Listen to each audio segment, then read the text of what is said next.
Thank you. It's a real pleasure to be asked to come and speak to you all and to get to come to Con. Usually I get invited to places like Cleveland. So to look out on the Mediterranean turns out to be a good deal more rewarding than looking out on Lake Erie. As you just heard, when I graduated, it's true, when I graduated from college 20 years ago, I did apply to every advertising agency in Toronto and never got an answer. But I want you to know that I haven't given up. And my conclusion from that experience was that yours is simply a business where people take a long time to get back to you. So if anyone is here from Toronto, if you could do me a favor when you get back to the office, just move my application up to the top of the pile.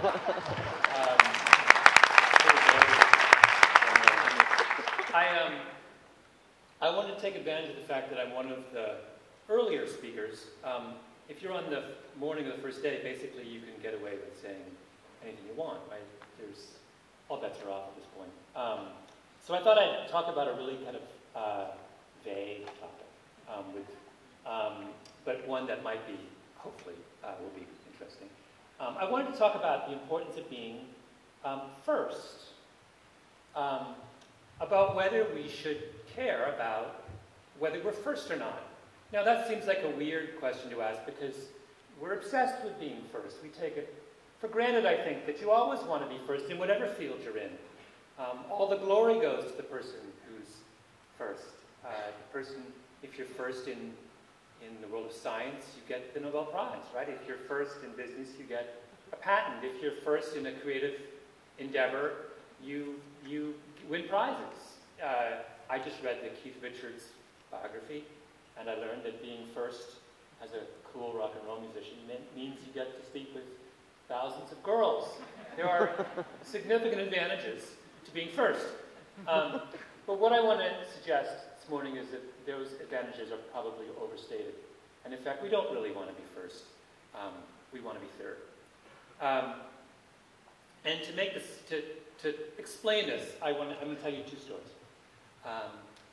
The first story is from one of the most interesting battles of the post-war years, and this is the air battle between Israel and Syria in 1982 in Lebanon's Bekaa Valley. Now, I don't know how many of you remember the 1982 Middle Eastern War. You all look very young to me. But this was, remember, the PLO had moved into southern Lebanon and it made Israel very nervous. And then Syria moved into the Bekaa Valley and put 19 surface-to-air missile batteries in close proximity to the Israeli border. And the Israelis thought of this as a provocation. And so they attacked. On the 9th of June, 1982, they attacked the Syrian army and the Syrian Air Force in southern Lebanon. And the result has been called by military historians the Bekaa Valley turkey shoot. Because it was a turkey shoot. On the first day of the battle, Israel knocked out 17 of the 19 Syrian surface-to-air missile batteries and shot down 39 Syrian planes with a loss to the Israeli Air Force of 0. On the second day, they knocked out the last two remaining surface-to-air batteries, and they shot down an additional 27 Syrian planes. And by the time the fighting was over a couple days later, the tally stood at 87 Syrian fighter jets shot down versus 3 Israeli planes shot down. And the Israeli planes were like a helicopter crash, and I mean, it was the most sort of minimal damage. This was one of the most lopsided military engagements ever in recent military history. Now, if you look at why this was so lopsided, it was because the Israeli Air Force made brilliant use of 3 different technologies. The first one were drones. Drones today are a commonplace in war, right? Everything that goes on in Afghanistan is about a drone. Back in 1982, drones were a brand new idea, and they hadn't really been used operationally. And what the Israelis do is they have these little 12-foot drones, and the day before they attack, they send them over the Bekaa Valley, and they take perfect pictures of everything, where all of the Syrian gun emplacements are, and the missile emplacements are. So you know exactly what they're attacking the next day when they send up their troops. The second thing the Israelis use is one of those AWACS planes, you know, those planes that fly up in the sky that are kind of a command and control communication center for doing war. AWACS had been around, no one had used it in warfare before. And the Israelis put one of these AWACS planes up, and it allows them to orchestrate this incredibly complicated mixture of fighter jets and missiles. Basically, into a tiny airspace, the Israelis cram about 200 planes. And the Syrians on the ground are so overwhelmed by the sheer number of planes in the sky, they can't even fire their anti-aircraft guns. They're afraid to hit their own planes, their own fighters. And they give up trying to instruct their fighters about what to do because it's just such chaos in the sky. But the Israelis, by virtue of using this new technology of having a command and control center in the middle of the action, are able to conduct the whole thing like they were the conductor of an orchestra. And it's this absolutely gorgeously orchestrated battle. And the third thing that the Israelis have is they have these precision-guided missiles. Up until that point, if you go back to the Vietnam War, if you fired a missile, you missed about, you only hit your target about 10 to 20% of the time. Missiles weren't very accurate. But there's a new technology of missiles that gets developed in the 70s. And the Israelis are the first to use these in combat. And they have a 95% hit rate in that battle. And it allows them as well to fire missiles from all kinds of crazy angles that nobody else could. And with the result that they're just picking off the Syrians one by one by one. And that's the reason why they're able to end up shooting down 87 planes at a cost themselves of 3. Now the combination of technologies that the Israelis use are known in the military world as RMA, the Revolution in Military Affairs. And it refers to the use of digital technology for the first time, the introduction of that into fighting wars.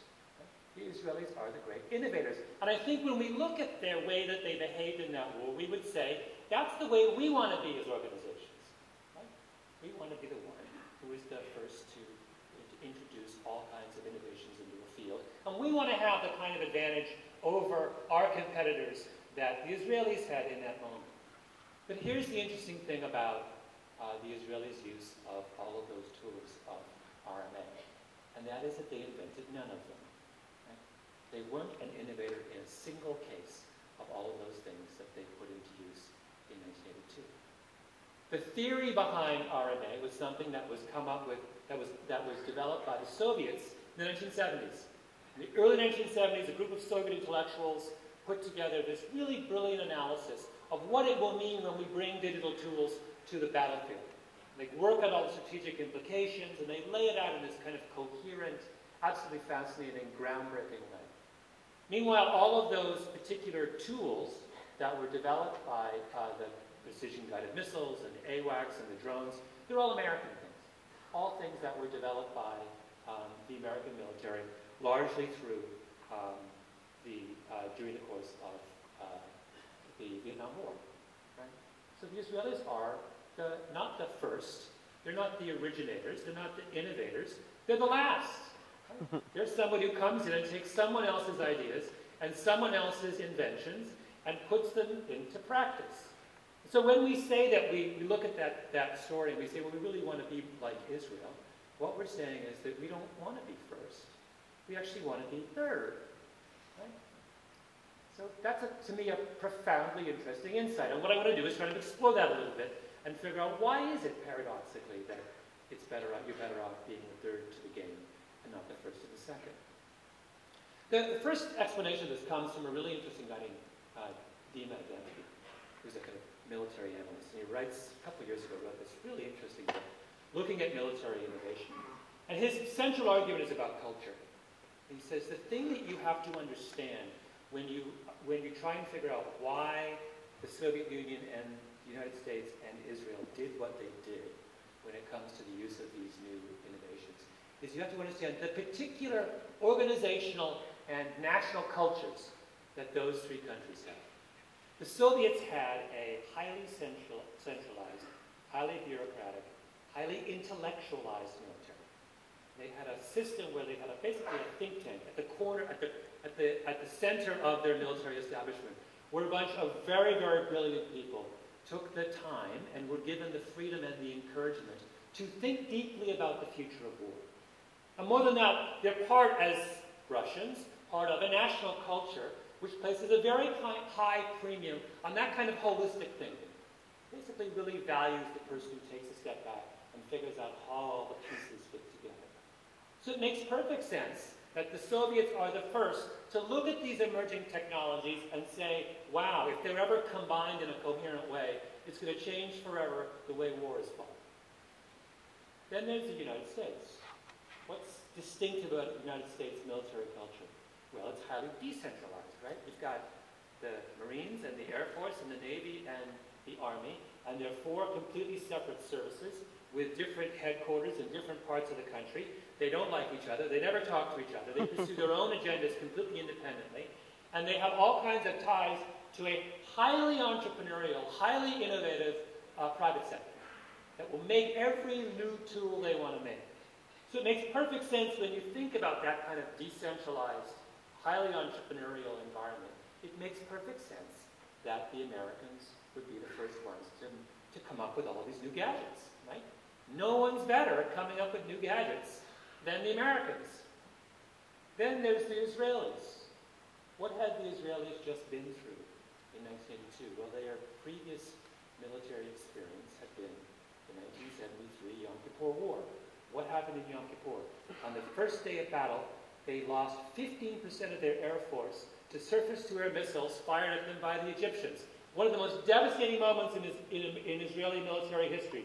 They were humiliated, humbled by a weapon they didn't think posed them a threat at all. Meanwhile, their entire military strategy was built around the strategic advantage represented by their air force. So they panicked. All of a sudden, the thing that they thought that they had as an advantage over their allies was being reduced by the power of this new thing called a surface-to-air missile. And so over the course of the years that followed the Yom Kippur War, they engaged in this frantic, desperate search for a solution.